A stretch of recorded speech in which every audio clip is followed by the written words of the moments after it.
Wait a moment. This isn't a furry visual novel. Hey guys, Nara here from Drake Wing Gaming. So if you know me on Twitter, The Gaming Dragon. Today I'm coming back at you into the Let's Play episode of Echo, Carl's Path. So guys, let's go ahead and jump right back into it, shall we? Please sit back and enjoy for the next 18 minutes while I entertain you, and let's jump right in. Alarm Shan, you're up, and let's go. Let's do it. Okay, alright. Ah, man, I just love this music. Music and the scenery and the sound, it all just comes together. It gives you a very vivid mental picture. Something seems to pulse out of the entrance, sending an almost visible wave through the air. You will never escape. You will always come back. Red seeps from the hole, running up the side of the mountain in a wave, turning rock and dust the color of blood. You'll always be running in circles. I start jogging up the trail, panting in the desert heat, not sure what I'm doing. Oh dear. The sky in front of me lights up that same ominous red color in the direction of Echo. Somehow I'm able to scale the side of the mountain in just seconds. I get to the peak and look over the edge. I see the town, but it's not the town that I remember, at least not all of it. Lake Emma is in the distance to the left. The motel and supermarket are to the right, but the ruins by the lake aren't just old foundation remnants anymore. They're fully standing now with their log walls and roofs. Several dozen more houses run up the side of the lake, standing in stark contrast to the more modern buildings further away toward Main Street. There are even a few buildings that I don't recognize. And there, just below me, is Carl's house. But it's different. The mansion is bigger, the walls are a lighter color, it looks older. Somehow I'm already there, like I just teleported straight down to stand on the road in front of Carl's house. I stare down the slope toward the town, and there, next to the road, is a wooden platform built out under a tree. There's a rope hanging from the tree, a noose. I look back down at the town, at all the different buildings. But no matter which structure I'm looking at, one thing's the same. They're all lit up blood red. Well, that's not good. I watch as what looks like spinning blades come slowly into focus above me. I tense up, but only for a moment as I realize what it is. A ceiling fan. Wait! A ceiling fan? Isn't that... I sit up quickly, only to immediately swoon as the room starts to spin around me. I grip onto whatever I'm sitting on, and it happens to be soft and smooth. I look down and see that I'm on top of a blue comforter.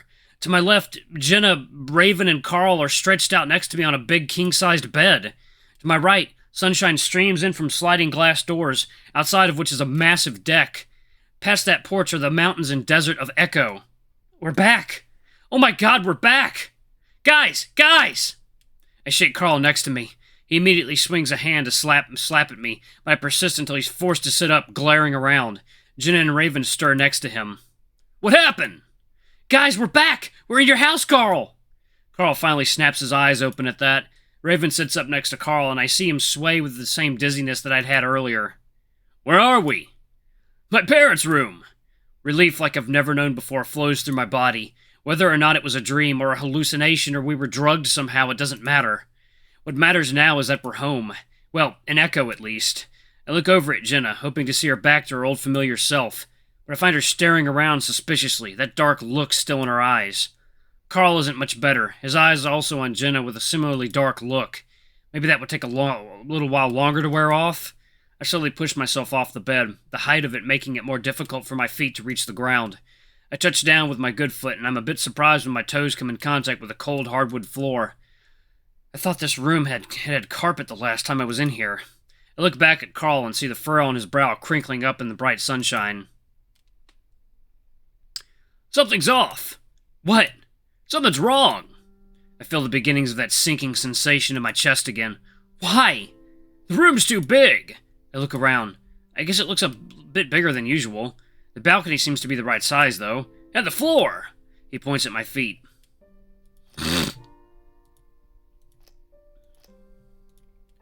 Where's the carpet? Carl confirms my suspicions. The dread continues to grow in my stomach. Maybe they took the carpet out while we were gone. No one responds to that ridiculous idea. Jenna looks at the wall behind the bed and reaches out a hand to touch it tentatively. Carl pushes himself off the bed, his hooves clopping loudly, unnervingly against the hardwood floor that shouldn't exist. Fuck! Yeah, fuck! He reaches out to give me some support. Well, maybe there are other people here. Even Raven's cheerful tone is forced and strained. I guess I was expecting that we'd end up in another dream world or whatever. But the fact that I'd thought for just a moment that we were back in the real world made this all the more soul-crushing. It feels like those fucking ghosts are toying with us at this point.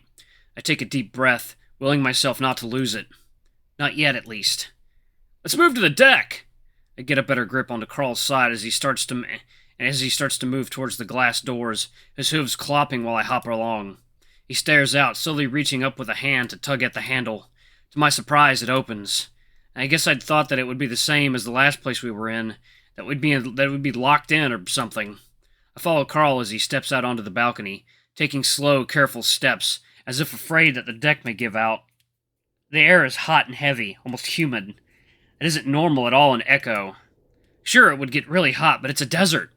Humidity is near non-existent. We reach the railing and stare at the town below the foothills that Carl's mansion sits on. I take in a soft breath. Just like in the dream I had, the ruins of Echo aren't ruins anymore. Dozens of old-fashioned wooden buildings dot the edge of the lake. A little ways away I see the familiar buildings of the motel and the supermarket, along with the small neighborhood of my childhood. And along Main Street I see a few buildings that I don't recognize. Not quite as old-fashioned as the buildings along the lake, but still pretty old-looking. Carl lets out what could be a grunt next to me. What do you think? That's when something clicks. I move closer to his side, putting my shoulder against his. Listen, I saw this in a dream, and I think they were trying to tell me something. What dream? A dream I had before I woke up. I have them almost every time we pass out. Why are you the only one having these dreams? I jump as Jenna speaks right behind me. I turn around, finding her eyeing me suspiciously. I don't know, none of you had dreams? I did. Raven pops his head from around the glass doors, still with that bizarrely resilient grin on his face. But that would be about the black shadow creature thing chasing me through the kitchen, so I guess it's not really useful. What did you see in your dream, Jace? Well, this... I waved my hand out at the alternate reality town, but then the mine, too. Like, red stuff spread out over it, over the town, and then I saw a noose. I instinctively look over the edge of the balcony, down toward where I remember seeing the tree. Carl looks, too. What is it? Well, I saw a tree with a noose on it. Carl looks slowly back up at me. Down there? I think so. Was anyone in that noose? No, it was empty. It seems like Carl should have something to add to that, but he doesn't say anything more. I take a deep breath, trying to put what I feel into words. That dream, the way it zeroed in on the tree, it felt meaningful. I think we need to go to it. Why is that? Carl narrows his eyes at me, and I feel like he's putting me under a magnifying glass. I don't know, but I don't know where else to start. This place is massive. You're thinking there's a letter there? Maybe. Guys? I turn around. Raven is still standing by the glass door, but he's looking back into the room. Jenna left. What? Sure enough, Jenna is nowhere to be seen. Where did she go? Raven shrugs. Downstairs, I guess? Was she going to the tree? I'm grabbed from behind by Carl, roughly, and he starts pushing me along. Carl? He doesn't look up. Carl, we need to keep moving. Come on, we both know she's not right in the head right now. Neither are you, I don't say. I'm glad he's moving us along, but I don't like the dull look in his eyes one bit. Raven, Carl, and I head down the hall toward the stairs. Carl's right. It's like a dream of Carl's house. Carl mentions that there are a few extra doors, all of which lead into bare hardwood floor rooms. The ground level of the house, though, looks mostly normal. As we make our way through Carl's sort of home, I realize something. You guys hear the trains when we were on the deck? Maybe, why? I thought I did, just kind of weird. Like, what are those trains doing in a world that isn't really real? Maybe it is real. Maybe. I'm not convinced. As we pass through the living room, I can see that it's set up like it always is, and the kitchen looks to be in order as well.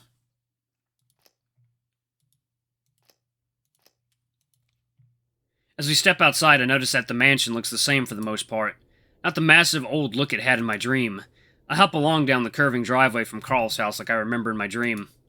How Jenna would be able to find the tree on her own is beyond me. The only indication I'd given her as to where it was a glance over the railing of the deck. This place feels so close to being home, but none of it is home. I slow my pace as I turn right at the end of Carl's driveway, but the ram starts tugging me along.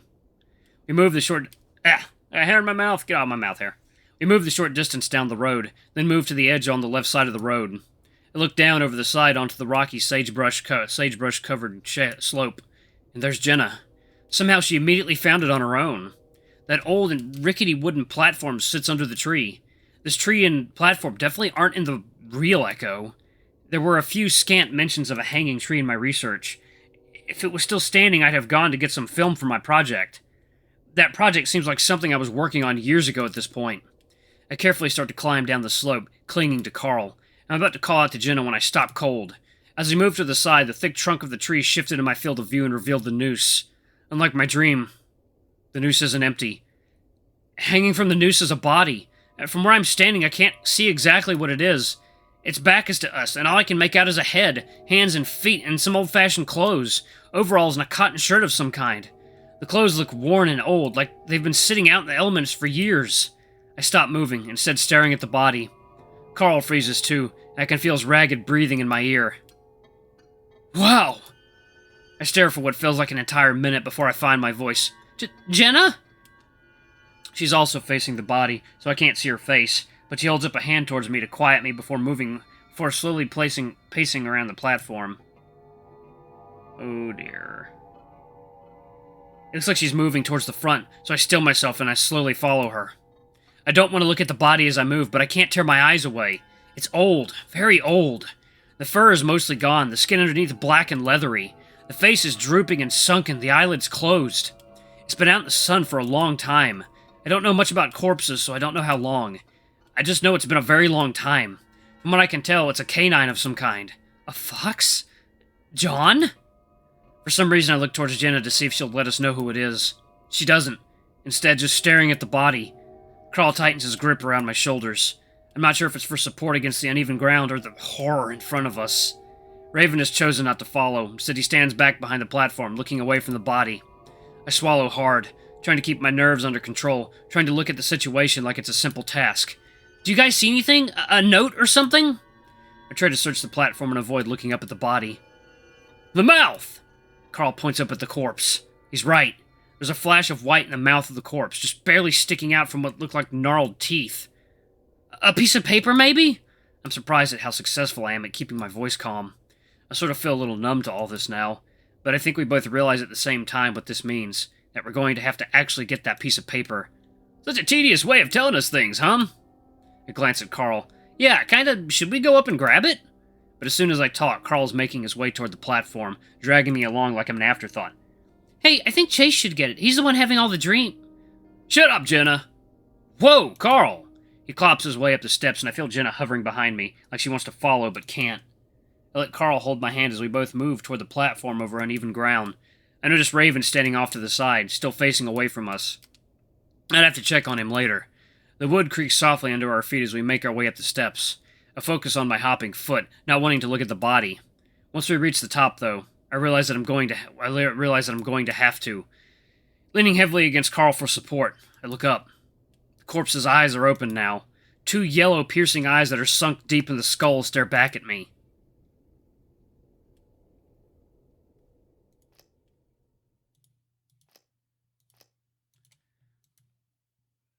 You are disgusting. I'm disgusting. You're abhorrent, despicable, horrible. For telling truths. For telling your own truth. You don't know my story, my truth. Your truth is a delusion. You cruel, filthy son of a bitch. What do you want from me? I want justice. You and your people don't know the meaning of the word. Just let it rest. Let me rest. And you leave me restless, murderer. You may not have killed me physically, but you murdered my life, you fucking... The otter hears us. So, if he hears us, then it wants him to. Why does it?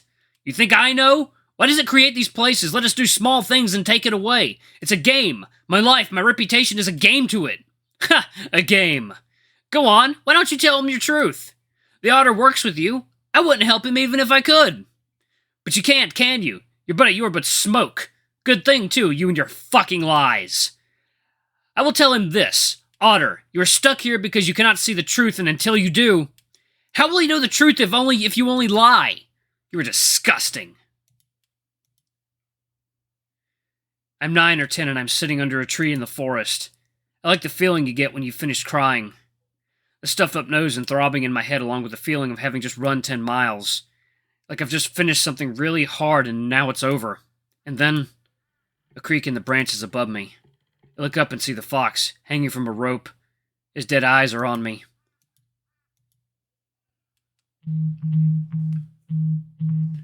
Why don't you get your ass up here and dig it out yourself then? He's awake. Chase! A big hand is cradled below my head as I stare at the horns waving around above my head, my eyes. Between them hangs the fox. Hey, what happened? I don't know. There were eyes? I stare harder at the fox, but the eyes are closed. Yeah, I saw the same thing. You hit your head. That would explain the headache. My head throbs with each heartbeat. Why didn't you grab the letter, Chase? Carl makes a thick snorting sound behind me, like he's holding back a disdainful laugh. You'd like that, wouldn't you? I told you to dig it out yourself if you want to. Dig what out? I crane my head painfully to look at Jenna. She stands at the exact same spot, staring stoically. Raven has moved to stand next to her, but now his eyes are wide, staring at the fox. I turn my head back around and see toward the hanging fox, and that's when I see that the letter is gone. Where did it go? I push myself up, cringing as I once again forget about my ankle. As I try to stand, Carl just sort of yanks me up. I keep my eyes on the fox the entire time, but I don't see any signs of life. What happened? You fell! No, the fox, what happened to the letter? He ate it. What? How? The corpse swallowed it. Carl's free hand gestures at his mouth. God! I lean my forehead against the ram's cheek as I close my eyes. So, are we not supposed to read it? Raven's voice is small and quiet, nothing like his usual self, even during the time we've spent here. No one says anything for a while. I clear my throat. I think I heard John and James while I was out. What did they say? I think John and James, they're influencing some of this, but there's something else controlling all of it? How? I don't know, but it's stopping them from telling us what they want to say, like this is a game for it. I feel Carl shake his head against my head.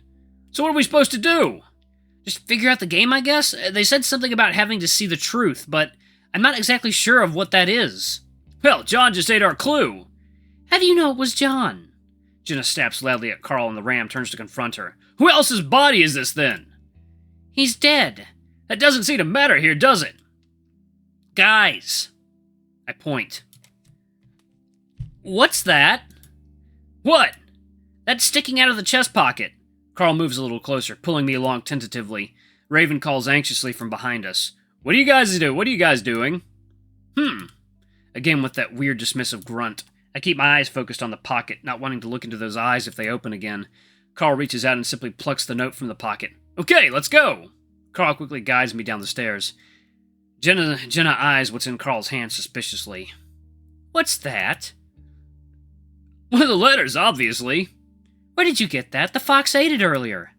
I saw it sticking out of the pocket. I guess there was another one. Jenna goes quiet and her expression darkens. I'm about to ask her what's wrong, but Carl's already unfolding the paper, swinging the hand holding it to try and make it unfold. I help him out with my own free hand and hold the letter between us. I notice that the bottom of the paper has a rough tear, like somebody has torn it in half. Jenna and Raven move in closer opposite us. It doesn't look like a letter. In fact, it looks like a newspaper clipping. Well, a photocopied one, anyway. Carl, I think this came from your mom's collection of artifacts. I remember some pages were ripped out of the scrapbooks. Alright guys, I'm gonna pause it right here. Thank you all so much for watching. Don't forget to like, comment, subscribe, ring that notification bell, leave a super thanks or a tip if you can. It always helps. Until the next video, I love you guys. I'll see you next time. Oh, wait till the next video. I'll tell you a surprise metric that the channel hit. Anyway, I'll see you guys next time. Bye-bye!